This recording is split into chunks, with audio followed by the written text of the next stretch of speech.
ನನಗೆ ರೈತ ಅಂದ್ರೇ ಖುಷಿ ಆಗ್ತದೆ. ಇನ್ನು ಕೃಷಿ ಜಾತ್ರೆ ಬಗ್ಗೆ ಕೇಳಿದ್ರೆ ಎಷ್ಟು ಖುಷಿ ಆಗಬಾರ್ದು, ತುಂಬ ಖುಷಿ ಅನ್ನಿಸ್ತದೆ.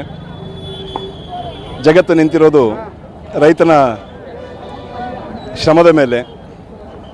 ರೈತನ ಬೆವರು ಎಷ್ಟು ಚಂದ ಬರ್ತದೋ ಅಷ್ಟು ದೇಶ ಸುಭಿಕ್ಷವಾಗಿರ್ತದೆ.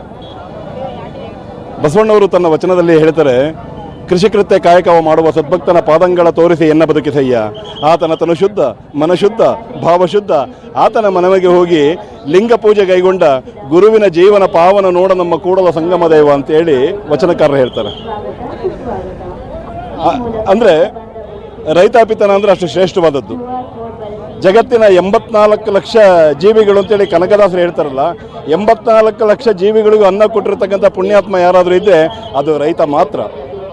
ಕುವೆಂಪು ಒಂದು ಕಡೆ ಬರೀತಾರೆ, ರಾಜ್ಯಗಳೆಳೆಯಲಿ ರಾಜ್ಯಗಳು ಉದಿಸಲಿ ಹಾರಲಿ ಗದ್ದಿಗೆ ಮುಕುಟಗಳು, ಮುತ್ತಿಗೆ ಹಾಕಲಿ ಸೈನಿಕರೆಲ್ಲ ಬಿತ್ತುಳುವುದು ಬಿಡುವುದೇ ಇಲ್ಲ, ನೇಗಿಲ ಕುಳದೊಳಗೆ ಅಡಗಿದೆ ಕರ್ಮ, ನೇಗಿಲ ಮೇಲೆಯೇ ನಿಂತಿದೆ ಧರ್ಮ ಅಂತೇಳಿ ಕುವೆಂಪುರವರು ಬರೀತಾರೆ.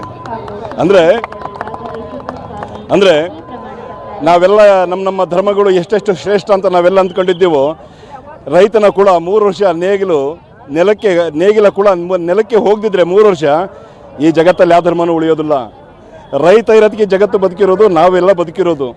ರೈತನ ಆಶೀರ್ವಾದ, ರೈತನ ಕರುಣೆಯಿಂದ ನಾವೆಲ್ಲ ಬದುಕ್ತಾ ಇದ್ದೀವಿ. ಅಂತಹ ಸಹಸ್ರಾರು ಪುಣ್ಯಾತ್ಮರ